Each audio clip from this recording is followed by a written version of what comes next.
Om Swastiastu. Kami dari kelompok 6 akan menjelaskan materi terkait filsafat pendidikan. Adapun rekan-rekan saya dari kelompok 6, yaitu yang pertama Gusti Ayu Devita Komala Putri dengan NIM 201 301 1079. Yang kedua ada Iputu Dimas Fajar Doniarta dengan NIM 201 301 1083. Dan saya sendiri I Gusti Komang Sudar Madiasa dengan NIM 201 301 1085. Adapun materi yang akan kita bahas yaitu yang pertama ada definisi filsafat pendidikan, yang kedua ada filsafat positivisme, yang ketiga ada filsafat progresivisme, yang keempat ada filsafat humanistik, yang kelima ada filsafat Pancasila, yang keenam ada implementasi filsafat positivisme, yang ketujuh ada implementasi filsafat progresivisme, yang kedelapan ada implementasi filsafat humanistik, dan yang terakhir ada implementasi filsafat Pancasila. Untuk materi pertama akan dijelaskan oleh rekan saya yang bernama Gusti Ayu Devita Komala Putri. Untuk waktu dan tempat saya persilakan. Definisi filsafat pendidikan.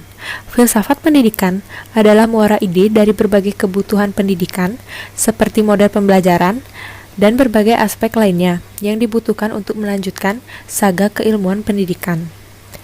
Seperti filsafat pada umumnya, filsafat ini juga mempertanyakan berbagai kemungkinan yang telah dan atau bisa diambil lalu diputuskan untuk menggiati keilmuan ini.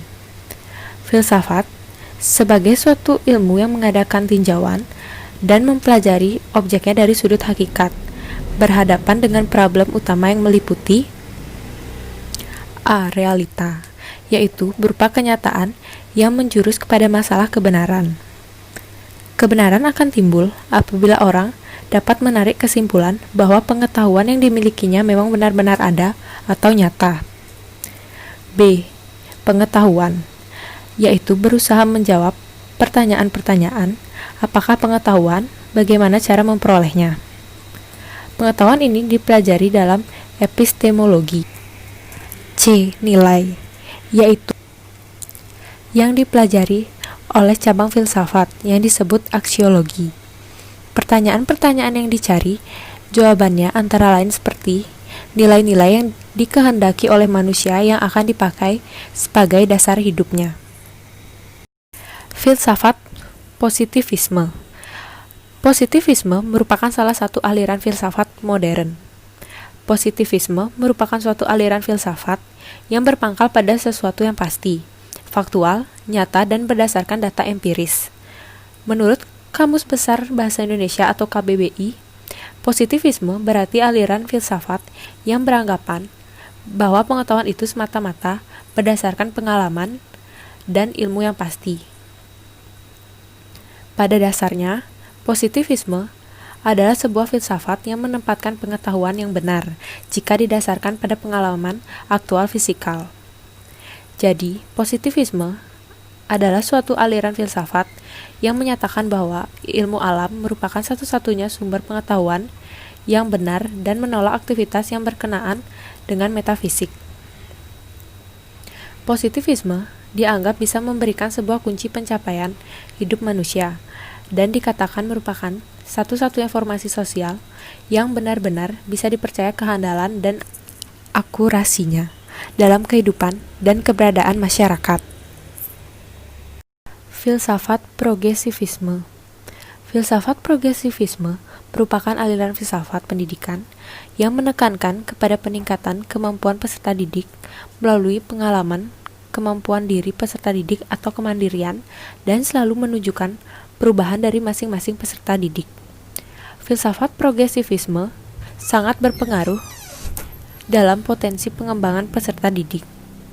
Pengembangan di sini yaitu peserta didik mendapatkan pengetahuan tambahan dari potensi yang dimiliki, dapat mengembangkan potensi secara mandiri, dan dapat menjadi progres atau kemajuan untuk diri peserta didik untuk mencapai tujuan pendidikan.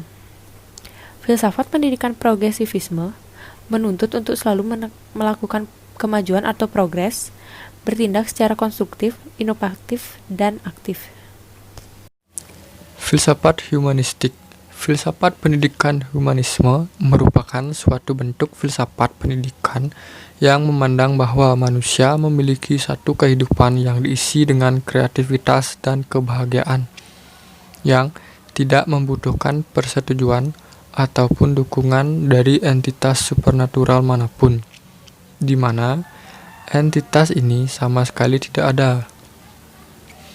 Manusia dengan kecerdasan dan saling bekerja sama dapat membangun sebuah kedamaian dan keindahan di muka bumi ini. Dari definisi di atas dapat ditarik kesimpulan bahwa filsafat pendidikan humanisme memandang bahwa kerjasama dan kecerdasan yang dimiliki manusia, mereka akan mampu menciptakan keindahan dan kedamaian di muka bumi. Filsafat Pancasila. Pancasila merupakan dasar pandangan hidup rakyat Indonesia yang di dalamnya memuat 5 dasar yang isinya merupakan jati diri bangsa Indonesia. Sila-sila dalam Pancasila menggambarkan tentang pedoman hidup berbangsa dan bernegara bagi manusia Indonesia seluruhnya dan seutuhnya. Filsafat Pancasila adalah hasil pemikiran yang paling mendalam dan dianggap telah dipercaya serta diyakini sebagai suatu kesatuan dari norma dan nilai yang paling dianggap benar, adil, bijaksana, paling baik, dan paling sesuai dengan kaidah didirikannya Negara Kesatuan Republik Indonesia. Pancasila sebagai falsafah dapat diartikan sebagai pandangan hidup dalam kegiatan praktis. Implementasi filsafat Protifme. Protifme aliran filsafat yang ditokohi oleh Auguste Comte ini merupakan aliran sebagai pusat ilmu pengetahuan jika dilihat dari sisi pendidikan atau manajemen pendidikan. Positifme adalah aliran filsafat yang berpangkal dari fakta yang positif, sesuatu di luar fakta atau kegiatan dikesampingkan dalam pembicaraan filsafat dan ilmu pengetahuan. Positifme dalam ruang lingkup manajemen secara pandangan luar terletak pada unsur-unsur manajemen, yaitu kontrol atau pengawasan. Unsur-unsur manajemen ini merupakan hal yang harus dipersiapkan. Implementasi filsafat progresivisme. Filsafat progresivisme mengakui anak didik memiliki potensi akal dan kecerdasan untuk berkembang dan mengakui individu atau anak-anak pada dasarnya adalah insan yang aktif, kreatif, dan dinamis dalam menghadapi lingkungannya. John Dewey memandang bahwa pendidikan sebagai proses dan sosialisasi, artinya di sini sebagai proses pertumbuhan dan proses di mana anak didik dapat mengambil kejadian dari pengalaman lingkungan sekitarnya. Maka dari itu, dinding pemisah antara sekolah dan masyarakat perlu dihapuskan. Sebab belajar yang baik tidak cukup di sekolah saja. Jadi, sekolah yang ideal adalah sekolah yang isi pendidikannya berintegrasi dengan lingkungan sekitar. Artinya, sekolah adalah bagian dari masyarakat. Implementasi filsafat humanistik. Teori humanisme lebih menonjolkan kebebasan setiap individu memahami materi pembelajaran untuk memperoleh pengetahuan baru dengan caranya sendiri. Dalam teori ini, peserta didik berperan sebagai subjek didik. Peserta didik bebas berekspresi cara-cara belajarnya sendiri. Peserta didik menjadi aktif dan tidak sekedar menerima informasi yang disampaikan oleh guru. Peran guru dalam pembelajaran humanisme adalah menjadi fasilitator bagi para peserta didiknya. Peran guru sebagai fasilitator adalah yang pertama, memberikan perhatian pada penciptaan suasana awal pembelajaran. Yang kedua, menciptakan suasana kelas yang menyenangkan sehingga meningkatkan peserta didik untuk mengikuti pembelajaran dengan cara menerapkan metode pembelajaran yang bervariasi. Yang ketiga, mengatur peserta didik agar bisa berkomunikasi secara langsung, secara aktif dengan antar teman selama proses pembelajaran. Yang keempat, mencoba mengatur dan menyediakan sumber-sumber untuk belajar yang paling luas dan mudah dimanfaatkan para peserta didik untuk membantu mencapai tujuan mereka. Yang kelima, menempatkan diri sebagai suatu sumber yang fleksibel untuk dapat dimanfaatkan peserta didik baik secara individu maupun kelompok. Guru dijadikan tempat untuk bertanya peserta didik tanpa peserta didik merasa takut. Yang keenam, menanggapi dengan baik ungkapan-ungkapan dalam kelompok kelas dan menerima baik itu yang bersifat intelektual, tidak penuh dengan kritikan sehingga memotivasi peserta didik untuk mengekspresikan diri.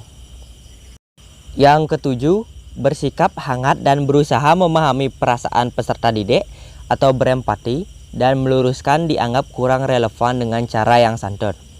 Mohon maaf ada sedikit kesalahan kata. Dan yang terakhir, sebagai seorang manusia yang tidak selalu sempurna, guru mau mengenali, mengakui alam pembelajaran secara kelompok.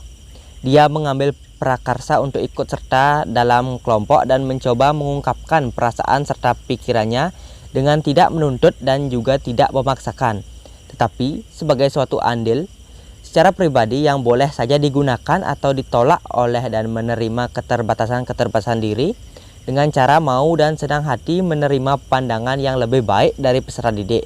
Ajaran humanisme adalah fasilitator.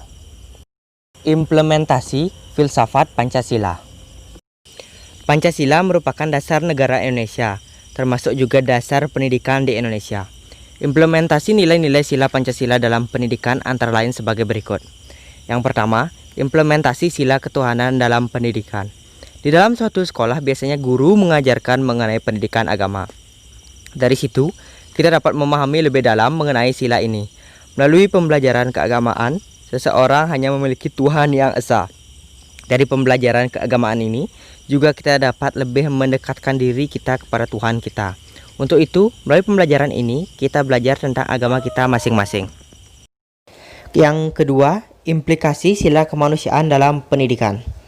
Implementasi sila kemanusiaan dalam pendidikan ini adalah pemerintah mengusahakan pendidikan di Indonesia dengan tanpa adanya kekerasan dalam pembelajarannya, termasuk juga kekerasan saat penerimaan murid baru yang biasanya terjadi masa orientasi sekolah yang sering diwarnai dengan kekerasan. Sekarang, kebanyakan sekolah-sekolah melarang hal yang demikian. Yang ketiga, implikasi sila persatuan dalam pendidikan. Implementasi sila persatuan dalam pendidikan di Indonesia ini terwujud melalui tujuan pendidikan yang sama, yaitu mencerdaskan kehidupan bangsa, di mana kurikulum yang disusun oleh pemerintah yang menyamakan sistem pendidikan di Indonesia. Dengan adanya alat pemersatu pendidikan tersebut, maka diharapkan tujuan pendidikan dapat tercapai dengan mudah. Yang keempat, implikasi sila kerakyatan dalam pendidikan. Implementasi sila kerakyatan tersebut dalam pendidikan adalah di mana adanya usul-usulan pendidikan dari sekolah-sekolah kepada pemerintah untuk memajukan sistem pendidikan di Indonesia. Melalui usulan dari sekolah-sekolah tersebut, jika disetujui oleh pemerintah, maka diharapkan sekolah mampu menjalankan pembelajaran guna mencerdaskan kehidupan bangsa sesuai apa yang telah dicita-citakan bangsa. Yang kelima, implikasi sila keadilan dalam pendidikan. Implikasi sila keadilan dalam pendidikan dari segi pemerintah adalah di mana pemerintah memberikan bantuan operasional yang sama kepada setiap sekolah sesuai dengan jenjang pendidikannya masing-masing. Pemerintah memberikan bantuan yang sama rata dan adil agar sekolah dapat melengkapi sarana dan prasarana serta fasilitas yang kurang guna kesejahteraan sekolah. Berikut merupakan presentasi dari kelompok kami, yaitu kelompok 6. Apabila ada salah kata, mohon dimaafkan. Kami tutup untuk para mesanti. Om Santi Santi Santi Om.